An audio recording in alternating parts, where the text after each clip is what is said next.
Ngayong araw na naman mga kagenggeng ay babiyahin na naman po tayo. Katunayan nga po kagagaling lang po natin sa pahinga o 2 days na rest day. Ayan nga po nagkakagulo na yung mga pasero sa biyaheng Cubao. Pagkalipas nga lang po ng ilang minuto ay pinalis na tayo at agad-agad nakarating na tayo dito sa bus stop sa Balagtas mga kagenggeng. Pagkarating nga po namin dito ay marami-rami na po ang mga pasero po ng biyaheng Divisoria. Pagkasakay nga po lahat ng pasero namin ay ilang minuto lang ay bumiyahin na po kami papuntang Divisoria.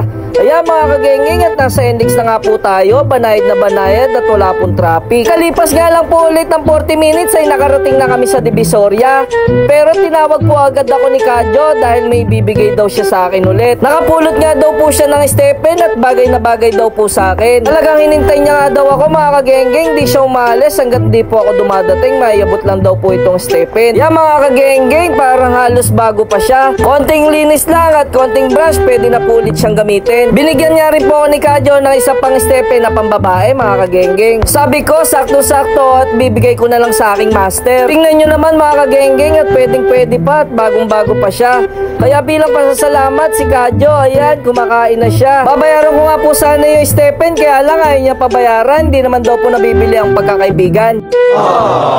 Shoutout po pala sa aking mga solid followers at solid viewers. Pagkadating nga po namin sa terminal ng Bulacan mga kagenggeng, ayan, check upin na po pala si Bruno. Yung air cleaner niya lumalabas dun sa dashboard. Pero saglit lang to, konting linis lang at babiyahin na po ulit kami pa Divisoria mga kagenggeng. So ayan mga kagenggeng, at dito ko na rin po pala tinatapos ang aking video. Maraming salamat po sa lahat na walang sawang sumusuporta sa aking pagbablog. At ingat po tayo lagi. Special shoutout po pala kay Sir John Dave, kay Ma'am Margo, Sir Undoy Nicolas, kay Sir Calvo, kay Sir Romel Nazareno. At maraming salamat din sa lahat ng sumusuporta.